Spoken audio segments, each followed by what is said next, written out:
샬롬, 샬롬. 전 세계에 계신 브레드 TV 시청자 여러분, 저는 여러분들과 함께 하나님의 말씀인 토라 포션을 나눌 한세사람 교회 강대위 목사입니다. 이번 주 토라 포션의 제목은 베하 알로테카, 등불을 켤 때에라고 하는 그러한 제목의 말씀입니다. 본문은 민수기 8장에서 12장까지의 말씀이 되겠고요. 제목은 내가 등불을 켤 때, 민수기 8장 2절에 아론에게 말하여 이르라 등불을 켤 때에는 7등잔을 등잔대 앞으로 비추게 할지니라 라고 하시는 이 말씀에서 가져온 제목입니다. 자, 등불을 켜는 것, 그것이 제사장의 사명이라고 하는 것을 말씀을 하시죠. 지난주 오순절을 통해서 하나님께서는 우리에게 성령의 기름 부으심을 허락하시고 시작하셨습니다. 근데 그 성령의 기름 부으심으로 말미암아서 우리가 그 기름을 어디에다가 사용해야 되는가, 그 능력을 어떤 곳에 어떤 방향으로 사용해야 될지에 대한 말씀을 이번 주에 우리에게 주십니다. 그래서 등불을 켜라라고 말씀을 하시는데요. 그 등불을 켠다라고 하는 것이 방향 없이 그냥 아무 곳이나 그냥 비추는 것이 아니라 앞을 향해서 빛을 비추게 하라 이렇게 말씀을 하시죠. 그래서 이게 등불을 켜다라고 하는 것을 이제 그 알라라고 하고요. 거기서 알로테카 이렇게 나온 것인데, 이 알라라고 하는 것은 뭐 올라가다라고 하는 뜻도 있고, 그래서 모세가 오순절에 시내산으로 올라갈 때에도 그 알라라고 하는 말을 쓰고요. 또 이스라엘 백성들이 고토로 돌아오는 것, 그걸 알리야 한다고 하지 않습니까? 다시 올라간다라고 하는 그런 뜻이 되겠습니다. 또한 불을 켠다라고 할 때에도 알라라고 하는 그런 말씀을 씁니다. 그래서 일어나다, 깨어나다, 오르다, 뭐 이런 뜻입니다. 이사야서 60장 1절에 일어나라 빛을 발하라. 이는 내 빛이 이르렀고 여호와의 영광이 내 위에 임하였음이니라 이렇게 말씀을 하시죠. 그래서 우리에게 빛을 비추라고 말씀을 하십니다. 일어나서 빛을 비추는 자, 등불을 켜라 이렇게 말씀을 하십니다. 근데 어디를 향해서 켜느냐라고 하는 것이 굉장히 중요합니다. 성령께서 우리 가운데 임하시고 그 기름 부으심에 힘의 공급이 시작될 때 그 에너지를 어디를 향해서 쓰느냐가 너무너무 중요한 것이죠. 그래서 그것을 앞을 향해서, 여기서 앞을 향해서라고 하는 것이 엘 물 페네라고 해서, 이게 그 엘은 뭐 방향을 뜻하는 무엇을 향하여, 물이라고 하는 것이 앞쪽을 건너편을 향하여 라고 말씀을 하시는데, 건너편을 향하여 페네, 파님, 페네, 이것은 이제 그 얼굴을 그리로 향한다라고 하는 그런 뜻입니다. 그래서 그쪽을 향해서 비추도록 하라 이렇게 말씀을 하시고 있습니다. 성전에 있는 그 메노라의 그 등불들을 보면 앞쪽을 향해서 빛을 비출 수 있는 그런 그 어떤 방향성이 있는 등이 아니죠. 그럼에도 불구하고 그 앞쪽을 향해서 비추라고 하시는 이 말씀은 무엇일까요? 어떤 그 등불을 켜는 어떤 방법에 대한 말씀이 아니라, 이것은 우리에게 주시는 영적 지시라고 하는 것을 우리가 알아야 합니다. 그래서 빛을 앞으로 향해서, 건너편을 향해서 얼굴을 그리로 향하게 하고 그리로 빛을 비추게 하라 라고 하시는 이 말씀은, 여러분 우리가 성막의 구조에서 메노라의 건너편에 있는 것이 무엇입니까? 메노라 그 앞쪽에 무엇이 있습니까? 메노라 앞쪽에, 메노라의 그 방향의 바로 그 건너편 맞은편에는 바로 진설병상이 있습니다. 파님 레헴이라고 하는 이스라엘의 12지파를 또한 뜻하는, 또 12지파의 얼굴들과 같은 그러한 이 12개의 이 떡이 진설되어 있는 바로 진설병상이죠. 그곳을 향해서 비추게 하라. 그래서 너는 7등잔대를 그리로 향해서 비추게 하라라고 말씀을 하시죠. 우리가 7이라고 하는 숫자는 우리 지난번에 샤브옷에서도 나누었던 것과 같이 충만함, 완전함, 또 충분히 먹임, 이러한 뜻이죠. 또한 7등잔, 7금촛대 사이를 거니시는 예수와의 모습이 요한계시록에서 나오는 것처럼 일곱 등잔이라고 하는 것은 일곱 촛대는 일곱 교회니라 요한계시록 1장 20절에요. 이런 말씀이 나옵니다. 그래서 이것은 교회를 뜻하는 그러한 아, 그, 이 상징이라고 할 수가 있겠습니다. 메노라라고 하는 것이요. 사실은 교회의 상징이죠. 일곱이라고 하는 숫자. 근데 그 교회가 어디를 향해서 빛을 비출 것이냐라고 하는 것이 너무 중요하지 않겠습니까? 근데 어디를 향해서 비추냐면 온 이스라엘을 향해서. 진설병상이 의미하는 바는 뭐 여러 가지 것이 있을 것입니다만은 그 가운데서도 열둘이라고 하는 숫자, 그러니까 일곱이라고 하는 숫자와 열둘이라고 하는 숫자는 교회의 숫자와 이스라엘의 숫자인 것은 성경에서 우리가 너무나도 잘 알고 있는 그러한 이 숫자의 값들입니다. 그래서 그 건너편에 있는 12개의 이 얼굴을, 그러니까 이 뭐 얼굴 떡이라고 불리워지는 그 파님 레헴을 비추도록 하라, 이렇게 말씀을 하시고 있는 것입니다. 이 우리가 얼굴을 어디로 향하고 빛을 어디에다가 비추느냐라고 하는 것이 바로 우리의 갈망을 나타내는 이야기인 것이죠. 예수께서도 이런 말씀을 하셨습니다. 마태복음 6장 22절에 눈은 몸의 등불이니 그러므로 내 눈이 성하면 온 몸이 밝을 것이요 라고 말씀을 하십니다. 눈이 몸의 등불이라고 말씀을 하시는 이유는 우리가 어디를 향해서 보고 있느냐라고 하는 것으로부터 우리가 그것을 향해서 빛을 비추는 것과 같은 그러한 일이라고 말씀하시는 것입니다. 그래서 우리의 갈망에 관한 문제이고요. 우리가 만약에 교회가 이스라엘이 아니라 뭐 다른 것들을 향해서 빛을 비춘다라고 한다면 그것이 하나님의 뜻과는 다르게 점점 가게 된다는 것이죠. 하나님의 언약, 하나님의 말씀, 그리스도 예수께서 다시 오심, 여기에 빛을 비추는 그러한 초점을 맞추라, 방향을 맞추라고 말씀을 하십니다. 원래 그곳을 향해서, 앞을 향해서 비추게 하라라고 할 때 이 물이라고 하는 것은 할례를 할 때 이게 그 베어내다라고 하는 그런 뜻을 갖고 있는 동사입니다. 우리가 빛을 앞으로 향해서 비추려면 그냥 내가 방향만 트는 것이 아니라 다른 곳으로 향하는 빛을 베어내야만 방향이 생기는 것입니다. 우리가 중구난방으로 모든 곳에 그냥 내가 다 빛을 비추지라고 하는 것이 아니라 교회의 빛은, 우리의 빛은 방향성이 중요한데 그 방향성을 가지려면 허탄한 데에 뜻을 두지 말아야 되고요.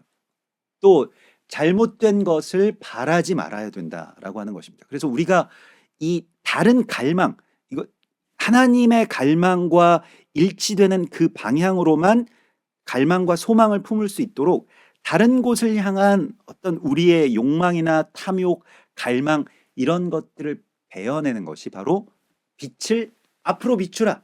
빛을 그 언약을 향해서 이스라엘 12 아들들을 향해서 비추라고 말씀하시는 주님의 말씀의 뜻이라고 할 수가 있겠습니다. 이것이 이번 주 한 주 동안 계속 이어지는 8장에서부터 12장까지 민수기에서 계속 이어지는 이 말씀의 핵심이고 또 맥락이 다 연결된다라고 볼 수가 있을 것입니다.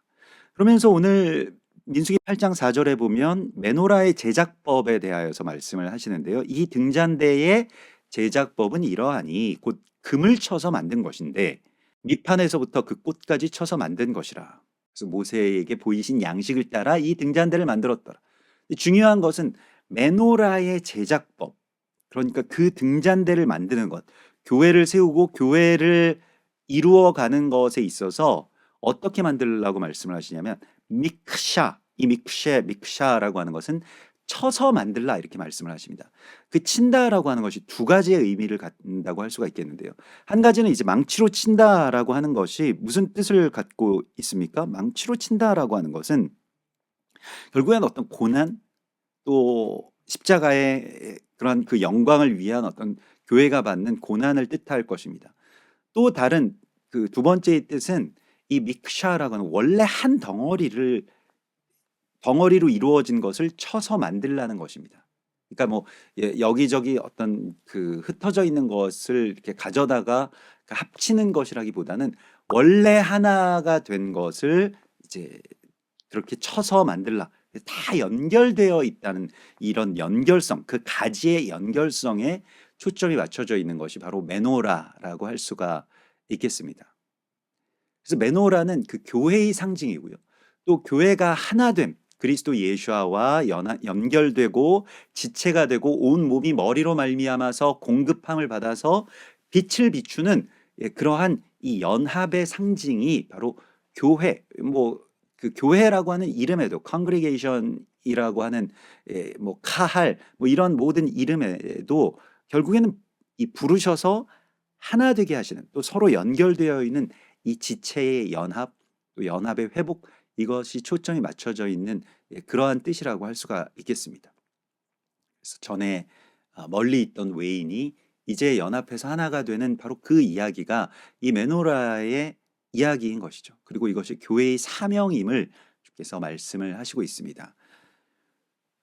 에베소서 4장 3절에 보면 평안에 매는 줄로 성령이 하나 되게 하신 것을 힘써 지키라. 여기서 미크샤라고 하는, 그러니까 쳐서 만들라라고 하는 것은 원래는 이게 아주 단단하게 묶어서 그 이 결속된 힘이 강하다, 뭐 밀도가 뭐 높다, 뭐 이런 뜻을 갖고 있다고 합니다. 그러니까 이게 서로 연결된 힘이 굉장히 강해지려면 사실은 또 이걸 계속 어떤 뭐 단련이라든지 뭐 그런 어떤 재련, 이런 것들이 필요한 것처럼요. 그래서 서로 그렇게 밀도 높게 또 서로 결속하는 힘이 강하다라고 하는 것이 바로 미크샤의 의미라고 할 수가 있겠고요. 우리에게 또 이것에 대한 갈망을 가지라고 말씀을 하시고 있습니다. 이 메노라가 교회의 상징이자 또 원유맨의 상징인 것이 스가랴서 4장에도 나오는데요. 스가랴서 4장에 그 이 메노라 환상이 나오죠. 근데 그 스가랴서 4장에 보면 새 예루살렘을, 또 새 성전을 건축하는 데에 있어서 하나님께서 이 성전의 메노라를 보여주시는데, 그 메노라는 특이하게도 뒤에 두 감람나무가 있고 두 감람나무가 서 있는 곳에서부터 기름이 계속해서 그 메노라에 공급이 됩니다. 그래서 그 메노라에 불이 붙게 되는데요. 스가랴서 4장 2절에 보면 내게 묻되 네가 무엇을 보느냐, 내가 대답하되 순금 등잔대가 있는데 그 위에는 기름 그릇이 있고 거기에는 7관이 있고 등잔대 곁에 두 감람나무가 있는데 하나는 그 기름 그릇 오른쪽에 있고 하나는 왼쪽에 있나이다. 그래서 그 두 감람나무가 두 증인이라 이렇게 말씀을 하시고, 그게 요한계시록에도 이어지는 두 증인의 이야기이죠. 두 증인에 대하여서 모세와 예수와 구약과 신약, 혹은 그것이 이스라엘과 교회, 이방의 교회가 이 두 증인인 것을 성경은 말씀하시고 있습니다. 이것이 서로 연결되는 어떤 연합되어야 될 한 쌍이고, 또한 이것을 통해서 교회는 계속해서 그 빛을 공급받게 되는 것이죠. 그래서 그 기름이 공급되는 것, 그것이 바로 이 메노라를 비추라라고 하시는 주님의 말씀과 연결되어 있는 것을 우리가 보게 됩니다. 그래서 우리 교회에도 제가 섬기고 있는 그 한세사람 교회도 교회 이 외부에 큰 메노라를 이제 세워놓고 멀리서도 이렇게 볼 수 있도록, 또 밤에도 볼 수 있도록 이제 조명도 그 안에다 집어넣어 놓고, 이렇게 해서 이제 교회가 갈망해야 될, 교회가 비추어야 될 빛이 어떤 방향을 향해서 나아가야 되는지를 그렇게 선포하고자 메노라를 뭐 좀 상징적으로 붙여 놓았는데요. 물론 교회의 상징은 십자가일 것입니다. 그 십자가의 구원, 십자가의 은혜, 그것이 사실 교회가 갖고 있는 힘이죠. 그런데 방향이 어디를 향해야 하느냐? 그 방향, 그 힘의 방향, 우리에게 주신 그 능력을 어디를 향해서 그 빛을 비출 것이냐라고 할 때에 하나님의 언약, 원유맨의 언약을 향해서 교회가 빛을 비추어 나가라고 주께서는 말씀을 하시고 있습니다. 그래서 이어지는 말씀을 보면 레위인을 데려다가 정결하게 하라라고 하는 명령이 주어집니다. 그러니까 빛을 밝히라, 그러니까 빛을 앞을 향해서 비추라라고 하는 말씀과 연결해서 레위인을 정결하게 하라. 레위인을 물로 씻어서 정결하게 하고 그에게 거룩한 옷을 입히라. 이것이 누구의 사명입니까? 바로 교회의 사명이죠. 이스라엘을 향한 교회의 사명입니다. 우리가 누군가를 정결하게 할 능력이 물론 우리 스스로가 뭐 누구를 죄사하는 어떤 그런 능력, 우리에게 없습니다마는 죄 사함을 간구하는 그러한 사명이 우리 가운데 있죠. 그게 증인됨의 사명이라고 하는 것을 성경이 계속해서 말씀하고 있는데, 이스라엘에 대하여서 이스라엘을 어떻게 정결하게 하느냐, 이스라엘을 어떻게 성결하게 하느냐라고 할 때에 어떤 사람들은 이스라엘에 대하여서 이스라엘이 뭐 조금만 잘못한 게 있어도 막 손가락질하고 저 죄인이고 목이 곧은 백성이고 교만하고 뭐 이런 식의 어떤 반응들로 오히려 거기에 대한 불을 우리가 꺼버리는데요. 그런데 그들을 정결하게 하라는 것은 무엇입니까? 그들은 거룩한 백성입니다. 주님, 지금 잠시 잠깐 넘어졌지만 저희가 모르고 하는 일입니다. 주님, 저희를 다시 회복시켜 주소서. 다시 거룩함을 회복시켜 주소서. 이스라엘에 대한 다시 정결함을 주님 회복시켜 주소서라고 하는 그러한 갈망을 가지고 주님 앞에 나아가서 그들의 부족함, 그들의 연약함, 그들의 죄악을 씻어내는 것. 그것이 교회의 사명이라고 하는 것을, 이방 교회의 사명이라고 하는 것을 주께서 말씀하시고 있는 것입니다.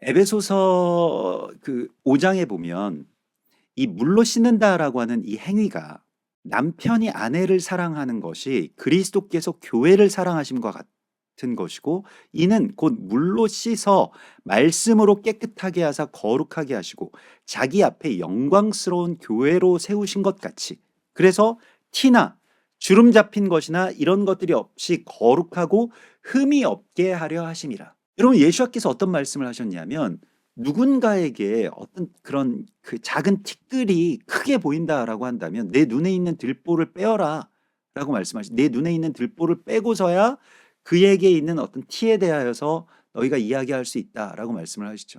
그래서 너희가 무엇이든지 구하는 대로 받으리라라고 하시는 그 말씀이 연결되어서 나오는데요.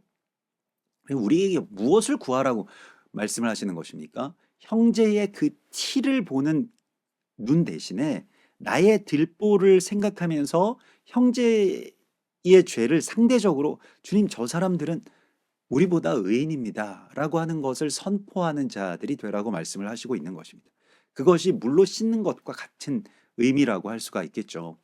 그래서 오늘 주님께서는 우리에게 이 형제를, 이스라엘을, 또 뭐 우리의 뭐 동역자들인 또 우리의 아내와 같은, 또 우리의 동역자와 같은 분들의 그 티끌이나 주름 잡힌 것을 깨끗하게 하는 그러한 사명을, 또 그러한 갈망을 우리에게 가지라고 말씀을 하시고, 우리가 이것을 구할 때 주님께서 우리에게 주십니다. 그래서 어떤 분들은 뭐 예리한 분들 계시죠. 누구가 뭐 조금 잘못한 것도 막 바로바로 느껴지고, 남들은 모르지만 나는 알아, 뭐 이런 분들이 있을지 모르겠습니다. 근데 거기에서 조금 더 기도하셔야 됩니다. 그것이 보이지 않게 해달라고. 또 그것이 보일 때에는 나에게 그것을 씻으라고 하는 하나님의 사명인 줄을 우리가 깨닫고 그것을 위해서 엎드려서 기도하고 대신 회개하는 그러한 레위인을 물로 씻는 사명을 하나님께서 내게 주셨구나, 이것을 깨달으라고 주께서 말씀하시고 있는 것입니다. 연결되는 그 이어지는 이런 말씀들을 보면 우리가 그 민수기 9장에 보면 두 번째 유월절에 대한 이야기가 나옵니다. 이 두 번째 유월절은 무엇이냐면, 이 이방을 여행하다가 뭐 아니면 또 짐승의 사체나 또 뭐 이러한 것에 잘못 접촉이 돼서 유월절로 들어오지 못한 사람들이 있습니다. 때를 놓친 사람들이죠. 근데 유월절은 하나님께서 정한 날에 그 절기를 지킬 것이니라. 그래서 정한 시간에 그 절기를 지키라. 이게 민수기 9장 2절에 하나님께서 말씀하시는 그런 말씀이죠. 이렇게 모에드라고 하는 것, 모에딤이라고 하는 것은 정한 시간을 말하는 것입니다. 하나님께서 정하신 시간에 내가 들어가는 것입니다. 근데 못 들어간 사람들이 있다는 거예요. 그러면 그냥 그 시간을 놓쳤구나, 뭐 안타깝지만 할 수 없지, 이런 것이 아니라, 이거 못 들어갔는데 나는 정말로 이 시간으로 들어가고 싶습니다. 내가 이 시간으로 못 들어간 것에 대하여서 어떻게 돌이킬 수 없을까요? 근데 하나님이 정하신 것에 대하여서 그 뭐 불가피한 어떤 사정 때문에 들어갈 수 없었던 것을 다시 들어갈 수 없을까요? 라고 갈망하는 사람들이 모세에게 나와서 간청을 하죠. 그때 모세가 그러면 내가 하나님께 가서 묻겠다라고 그렇게 말하고 하나님께 물었을 때에 하나님께서 그 다음 달에 두 번째 유월절을 열어주십니다. 너희는 그때에 못 들어왔으니 그냥 못 들어오고 또 슬피 울며 이를 갈미 있으리라 이렇게 말씀하신 것이 아니라 그들이 그 유월절로 들어올 수 있도록 두 번째 유월절을 만들어 주시죠. 여기에서 우리가 볼 수 있는 것은 갈망을 통해서 돌파하는 이야기입니다. 그 언약의 돌파가 바로 이 갈망을 통해서 일어나는 것이죠. 불가능해 보이는 것, 또 놓친 것처럼 보이는 그 언약이라 할지라도 우리가 무엇에 대하여서 우리도 눈에 불을 켠다 이런 말이 있죠. 정말로 눈에 불을 켜고 이걸 내가 너무너무 갈망합니다. 여호와의 절기를 너무너무 갈망합니다. 원유맨을 너무너무 갈망합니다. 이스라엘을 너무너무 갈망합니다. 라고 할 때에 주님께서 그것을 열어주신다고 말씀을 하십니다. 그게 불을 켜는 것입니다. 그래서 스바냐서 3장 18절에 내가 절기로 말미암아 근심하는 자들을 모으리니 그들은 내게 속한 자라 그들에게 지어진 짐이 치욕이 되었느니라. 그때 내가 너를 괴롭게 하는 자를 다 벌하고 저는 자를 구원하며 쫓겨난 자를 모으며 온 세상에서 수욕받는 자에게 칭찬과 명성을 얻게 하리라. 절기로 말미암아 근심하는 자들, 이거 어떻게 하면 돌파할 수 있을까? 여기로 우리가 들어가지 못하고 이것이 너무 근심이 되고 우리 교회에서는 유월절도 안 지키고 오순절도 안 지키고 초막절도 모르는데 어떻게 하면 돌파할 수 있을까? 이것으로 말미암아서 정말 마음에 근심을 가지고 주님 앞에 밤낮으로 간구하는 자들의 그 청을 주님께서 들어주시는 것입니다. 그러므로 절기는 갈망을 통해서 열리는 날입니다. 하나님께서 정하신 날이지만 그것에 대한 갈망, 그 언약에 대한 갈망, 유월절에 참여하겠다라고 하는 것은 그리스도 예수와의 몸에 참여하고 십자가에 참여하겠다라고 하는 그 갈망과 그대로 이어지게 됩니다.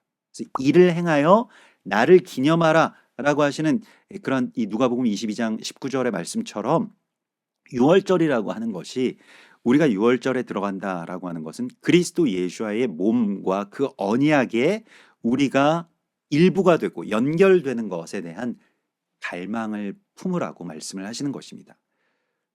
우리가 이러한 갈망을 품고 유월절을 향해서 나아가고 절기를 향해서 나아가고 이스라엘을 향해서 우리의 빛을 비추는 것, 이것이 이번 주에 이 베아 알로테카의 말씀을 통해서 하나님께서 우리에게 가지라고 하는 마음이죠. 그런데 우리의 이 갈망 대신에 그 갈망이 정말로 이스라엘만을 향해서 그렇게 비추도록 하는 것 대신에 다른 쪽으로 나아 있는 이 갈망들을 우리가 다 제거해야만 그 빛이 제대로 된 방향을 얻게 되는 것인데, 갈망이 우리가 어떤 하나님의 나라와 이 언약 또 원유맨 이스라엘에 대한 갈망이 우리에게 없으면요, 교회가 이것을 잃어버리면요, 그냥 그게 없는 거에서 그치는 게 아니라 욕망이 들어오게 됩니다. 갈망이 없으면 그냥 갈망이 없는 상태, 그런 어떤 중립 상태가 있는 것이 아니라 반드시 어떤 욕망이라고 하는 것이 그걸 대체해 버립니다. 그래서 이 뒤에 이어지는 이 말씀이 탐욕의 무덤에 관한 그런 말씀이 나오고요. 그게 이제 기브롯 앗다와라고 해서 이 탐욕의 무덤, 그 이스라엘 백성들이 이 민수기 11장에 보면 부추와 오이와 고기, 생선 이런 것들, 예전에 애굽 땅에서 먹었던 것들에 대해서 막 이 욕망이 일어나기 시작합니다. 엄밀하게 말하면 그들 중에 섞여 사는 다른 인종들이 탐욕을 품음에, 탐욕의 근원이 어디에 있었냐면 이스라엘 백성들, 그 유대인들이 아니라 이 12지파가 아니라 그들 중에 섞여 사는 다른 민족들, 수많은 잡족이라고 불리워졌던 그러한 다른 민족들 안에서부터 이거 정말 먹고 싶다. 우리가 어디 우리 고향이 그리워질 때에는 먹을 것부터 그리워지지 않습니까? 해외에 나가면 한 48시간 안에 김치가 그리워지고 조금 더 지나면 뭐가 먹고 싶고 이런 경우가 많이 있죠. 이게 마찬가지로 그들 안에서 그러한 그리움들이 막 일어나고 그러면서 뭐가 먹고 싶다, 뭐가 먹고 싶다 이런 것들에 대한 어떤 탐욕이 일어나기 시작했는데 그 탐욕이라고 하는 것을 이제 그 타바라고 합니다. 그래서 기브롯 핫다와라고 할 때 이게 타바가 나오는데 이건 무엇에 대한 열망을 말하는 것입니다. 또 무엇을 내가 간절히 기대하고 기뻐하고 바란다, 내가 소원한다 이런 것입니다. 근데 어디를 향하게 했느냐? 이 이방인들이 먹을 것, 내 배를 채우는 것, 고기 먹고 싶다 이런 것이었습니다.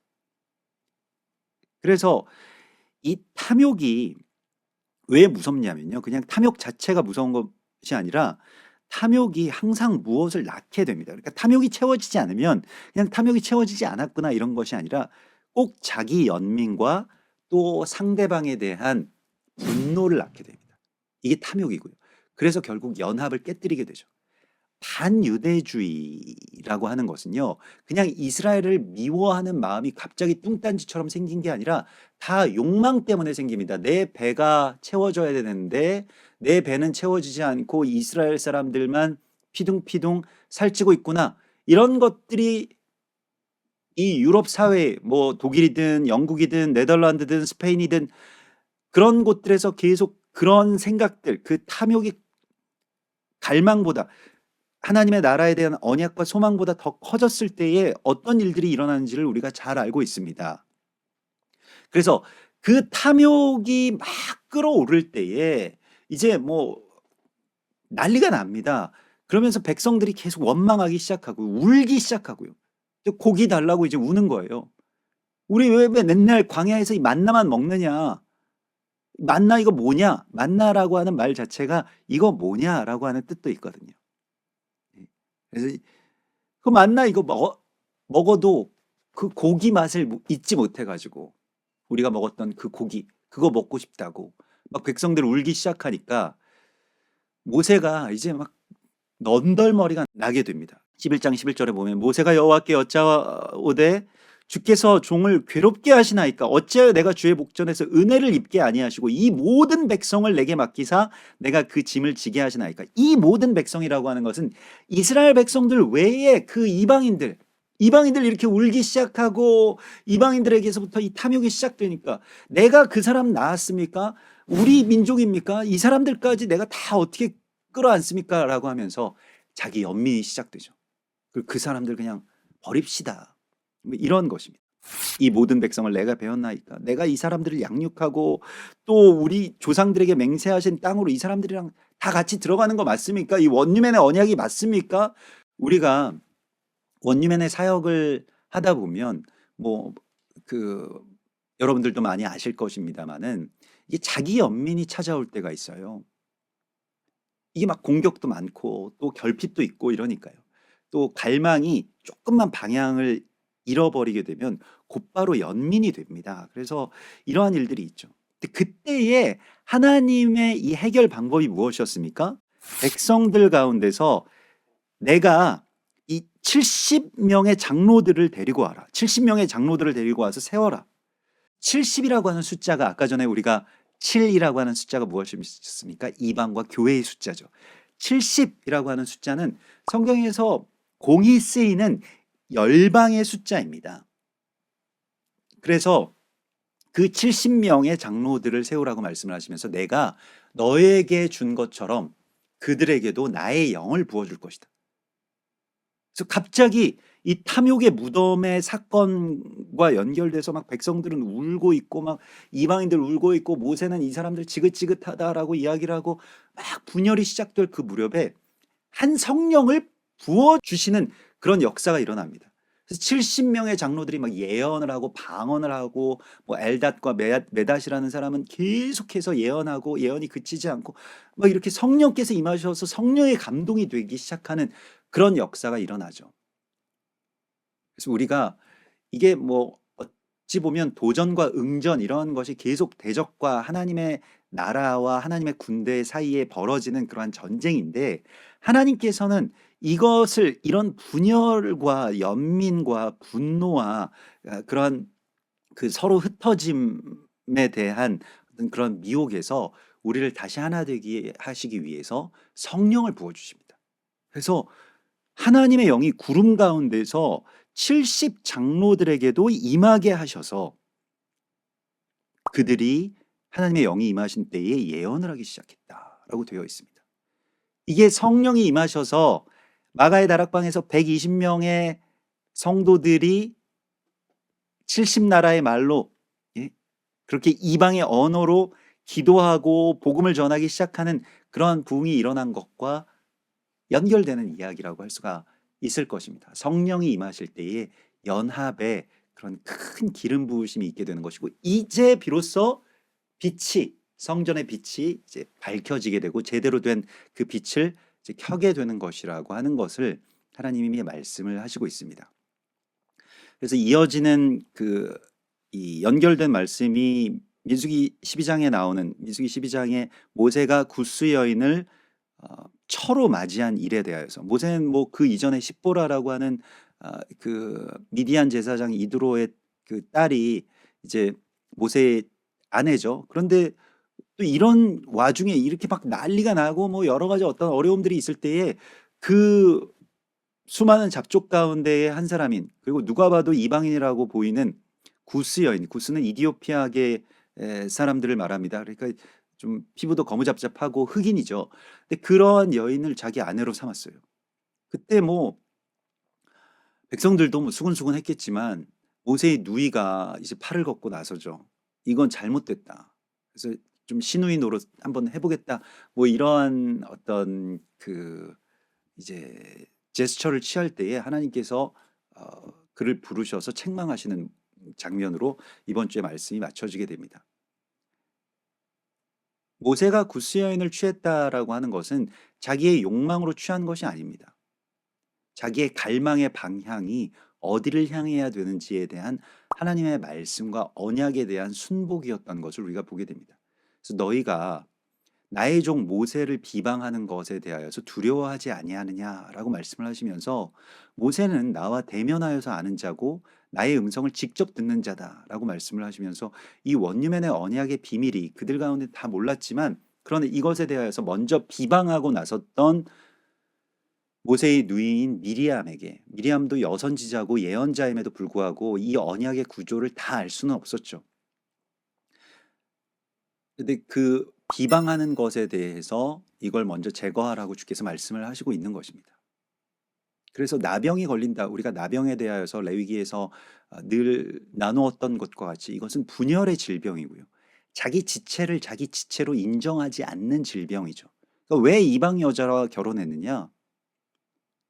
나의 지체이기 때문이죠. 그렇게 연결하라고 하나님께서 말씀하셨기 때문이죠. 근데 그것을 깨닫지 못한 자가 바로 나병 환자인 것을 하나님 말씀하시고 있는 것입니다. 그래서 우리에게 주님께서 주시는 갈망, 우리가 어떤 방향으로, 어디를 향하고, 나의 눈이 어디를 향하고 무엇을 바라보고 무엇을 위하여서 빛을 비출 것인지에 대한 하나님의 명령은 바로 우리에게 그 앞을 향해서, 12 얼굴들을 향해서, 12 지파인 이스라엘을 향해서, 또 이스라엘에게는 그 건너편을 향해서죠. 이게 바로 70인들 7 등잔대를 향한, 그래서 서로 얼굴과 얼굴을 마주보고 있는 것과 같은 그 신랑과 신부의 연합과 같은 그런 원유맨의 연합이 우리 안에서도 일어나서 정말 가장 이질적으로 보였던 모세와 구스 여인의 그 하나됨의 연합처럼 우리의 삶도, 또 교회도 그렇게 하나님의 언약과 이스라엘을 향해서 얼굴과 얼굴을 마주하여 보게 될 것을 믿습니다.